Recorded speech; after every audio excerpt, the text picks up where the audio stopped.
Welcome everyone, आप लोग देख रहे हैं eco world digital classes and this is English grammar series for everyone out there. Alright, हमारा टॉपिक चल रहा है एक्टिव पैसिव का, आप जानते ही हैं। और एक्टिव पैसिव में मैं 3 लेवल के इंटरचेंजेस समझा चुकी हूँ, यानी मैं समझा चुकी हूँ कि प्रेजेंट टेंस के चारों types, present simple present, present continuous, present perfect continuous, इनके पैसिव फॉर्मेशंस कैसे होते हैं, पास्ट टेंस की फॉर्मेशंस कैसे होती हैं चारों की, और फ्यूचर की भी कैसे होती है। तो जब सिंपल सेंटेंसेस की बात आती है, यानी असर्टिव या डिक्लेरेटिव सेंटेंस, जो कि काइंड्स ऑफ सेंटेंसेस का एक टॉपिक है, यानी सिंपल सेंटेंसेस की बात आती है, तो हम नॉर्मल अपना वही रूटीन फॉलो करते हैं। What is the routine? Step number 1 क्या करेंगे? एक्टिव है या पैसिव है ये आइडेंटिफाई करेंगे। स्टेप नंबर 2 टेंसेस आइडेंटिफाई करेंगे और टेंसेस के रूल लगा के subject plus verb plus object को पैसिव फॉर्मेट में बदलेंगे, which is object plus verb plus by plus subject. ठीक है, लेकिन एक्टिव पैसिव यही नहीं खत्म होती। एक्टिव पैसिव में हमें देखो 4 टाइप के सेंटेंसेस है ना, सिंपल सेंटेंसेस जिन्हें हम असर्टिव सेंटेंसेस बोलते हैं, इंपेरेटिव सेंटेंसेस जहां ऑर्डर या कमांड या रिक्वेस्ट दिखती है सेंटेंस में, एक्सक्लेमेटरी सेंटेंसेस जहां फीलिंग्स या विशेस दिखती हैं सेंटेंस में, और चौथा इंटेरोगेटिव सेंटेंसेस यानी जिसमें क्वेश्चंस पूछे जाते हैं। इन सब के भी हमें ट्रांसफॉर्मेशन सीखने हैं कि एक्टिव टू पैसिव की ट्रांसफॉर्मेशन कैसे होगी। ओके, ऑलराइट, चलो। सो आज की वीडियो में we will tackle interrogative sentences and I am going to make it a little simpler, क्योंकि मैंने इसे सेग्रीगेट किया है टेंसेस वाइज। ओके, टेंस के हिसाब से सेग्रीगेट कर दिया। अब तुमको टेंसेस तो आते ही हैं, तो this will become a little easier. फंडा सिर्फ एक बात का याद रखना है, अगर इंटेरोगेटिव सेंटेंस है यानी एक्टिव वॉइस में क्वेश्चन है, तो वो पैसिव में भी क्वेश्चन रहेगा। Remember this. और अगर एक्टिव में आपको क्वेश्चन मार्क दिख रहा है, तो पैसिव में भी क्वेश्चन मार्क लगना चाहिए। So what you have to remember is active voice का interrogative sentence will become passive voice का भी इंटेरोगेटिव सेंटेंस। कैसे, वो हम आज की वीडियो में समझते हैं। ठीक है, तो चलो शुरुआत करते हैं सिंपल चीजों से। सबसे पहले जो मैंने सेंटेंसेस लिखे हैं वो है सिंपल प्रेजेंट टेंस के। तो जब सिंपल प्रेजेंट टेंस के क्वेश्चंस होते हैं ना, उनमें डू या डज होता है। जैसे do the children play football, does the girl sing a song. Okay, अब मैंने डू क्यों लगाया, तो याद रखना चिल्ड्रन सब्जेक्ट है। यहां पर किसके बारे में बात हो रही है? चिल्ड्रन के बारे में। चिल्ड्रन सिंगुलर है या प्लूरल है? प्लूरल है। तो जब भी प्लूरल सब्जेक्ट होता है, अगर उसके साथ क्वेश्चन होता है, तो वो डू के साथ होता है। So do is used for plural subject, does is used for singular subject. अब देखो ना, डज द गर्ल, गर्ल क्या है यहां पे, सिंगुलर की प्लूरल? सिंगुलर। तो जब उससे क्वेश्चन रिलेट होगा तो डज बनेगा। तो सिंपल प्रेजेंट टेंस में जब क्वेश्चन फॉर्मेट बनता है, उसमें हम डू या डज लगाते हैं। डू प्लूरल के साथ, डज सिंगुलर के साथ। ठीक, यहां तक क्लियर? ग्रेट। अब एक्टिव है या पैसिव है वो कैसे पता चलेगा? वही हमारी सेम ओल्ड कहानी। अगर subject plus verb plus object है तो एक्टिव वॉइस है। अगर object plus verb plus by plus subject है तो पैसिव वॉइस है। तो चलो करते हैं यहाँ पे, लेट्स ब्रेक इट डाउन। तो डू लग गया तो मतलब क्वेश्चन वाला सेंटेंस है। चिल्ड्रन की बात हो रही है, चिल्ड्रन सब्जेक्ट है। वर्ब क्या है? प्ले। एक्शन कहां पर है? प्ले। और उसके एक्शन का असर किस पर आ रहा है? किस ऑब्जेक्ट पर? फुटबॉल पर। तो ये ऑब्जेक्ट, तो हमारा इसका फॉर्मेट क्या है? Subject plus verb plus object. बढ़िया, ये तो एक्टिव वॉइस है। क्लियर? अब जब इसका पैसिव बनाना है, कैसे बनाएंगे? रिमेंबर दिस, आई सेड अगर एक्टिव वॉइस क्वेश्चन में है तो पैसिव वॉइस भी क्वेश्चन में रहेगी। अब फुटबॉल सिंगुलर है कि प्लूरल है? पैसिव वॉइस में फुटबॉल आगे आएगी ना, तुम्हें पता है। पैसिव वॉइस कैसे बनती है? फुटबॉल। ठीक है, आगे आ गई। अब फुटबॉल सिंगुलर है कि प्लूरल है? सिंगुलर।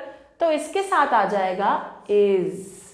ठीक है, do the children play football, is football played by children. अब देखो कुछ नहीं किया हमने, वी डिड नथिंग। वही अपना पैसिव कन्वर्जन किया, फुटबॉल आगे लाए, प्ले का बन गया प्लेड, क्योंकि हम कन्वर्जन कैसे करते हैं? थर्ड फॉर्म लगाते हैं वर्ब का। बाय तो लगता ही है पैसिव में, और चिल्ड्रन वहीं का वहीं रहा। हाँ, लेकिन मैंने क्या कहा था, अगर इंटेरोगेटिव सेंटेंस एक्टिव है, एक्टिव में इंटेरोगेटिव सेंटेंस है, तो पैसिव में भी इंटेरोगेटिव रहेगा, यानी क्वेश्चन फॉर्म में रहेगा। तो उसको क्वेश्चन फॉर्म में बनाने के लिए मैंने आगे इज लगा दिया। और इज क्यों लगाया? क्योंकि फुटबॉल सिंगुलर है, अगर फुटबॉल्स होता तो मैं आर लगाती। Is football played by children बन गया इसका पैसिव। क्लियर? अगला करते हैं, does the girl sing a song. अब देखो, मैंने देखा डू और डज, तो मेरे दिमाग में घंटी बजी, सिंपल प्रेजेंट टेंस है भाई, इसलिए ना जो मुझे क्वेश्चन बनाना है ना वो भी सिंपल प्रेजेंट टेंस वाला बनाना है। मतलब इज या आर लगा सकती हूँ, वर या वॉज नहीं लगा सकती। तो कैसे बनेगा? अब मैंने यहां लिख दिया इज या आर प्लस पैसिव वॉइस। अब देखो, does the girl sing a song, a song, object आगे ले आई, संग, क्योंकि सिंग का थर्ड फॉर्म होता है संग, बाय लगा दिया, द गर्ल क्योंकि वो सब्जेक्ट था। अब a song sung by the girl को मुझे इंटेरोगेटिव में ही बनाए रखना है, मतलब मुझे इसको क्वेश्चन फॉर्म में ही बनाए रखना है। तो क्या करूंगी? A song sung by the girl is a song sung by the girl. खत्म। ओके, अब ध्यान दो, वापस रिपीट करो। अगर डू या डज दिख रहा है क्वेश्चन में तो टेंस कौन सा है? Simple present tense. ठीक, सिंपल प्रेजेंट टेंस का इंटेरोगेटिव कन्वर्जन्स में आगे पैसिव में कन्वर्ट करते हुए या तो इज आएगा या तो आर आएगा। इज या आर इस बात पे डिपेंड करेगा कि जो आपका ऑब्जेक्ट था वो सिंगुलर था या प्लूरल था। अगर ऑब्जेक्ट सिंगुलर है तो इज आएगा, जैसा कि इन दोनों केसेस में आया, क्योंकि फुटबॉल भी सिंगुलर है, सॉन्ग भी सिंगुलर है। अगर ऑब्जेक्ट प्लूरल है तो आर आएगा। बाकी कन्वर्जन वैसे ही करना है, वही ऑब्जेक्ट सामने आएगा, वही थर्ड फॉर्म लगेगा, वही बाय लगेगा, वही सेम। सिर्फ याद रखना है, अगर दिमाग में बात रखोगे कि जो एक्टिव वॉइस में क्वेश्चन है वो पैसिव वॉइस में भी क्वेश्चन रहेगा, और अगर डू और डज है एक्टिव वॉइस में तो पैसिव में वो इज और आर से क्वेश्चन बनेगा। क्लियर? यहां तक clear? Great, let's move on. अब प्रेजेंट कॉन्टिन्यूअस के क्वेश्चंस कैसे होते हैं? प्रेजेंट कॉन्टिन्यूअस में तुम्हें पता है इज आर लगता है, तो क्वेश्चन कैसा है? Is she playing chess? Again she subject है, प्लेइंग वर्ब है, चेस ऑब्जेक्ट है। अब जब हम नॉर्मल कन्वर्जन करते थे कैसे करते थे? अब मैं इधर आ जाती हूँ, okay, let me right here, क्योंकि ना वो हिल रहा है। चेस, अगेन इसका जब कन्वर्जन करना है this will again have is are plus passive voice, यानी आगे इज या आर आएगा डिपेंडिंग अपॉन द ऑब्जेक्ट। तो चेस क्या है, सिंगुलर या प्लूरल? सिंगुलर, तो क्या आएगा? इज।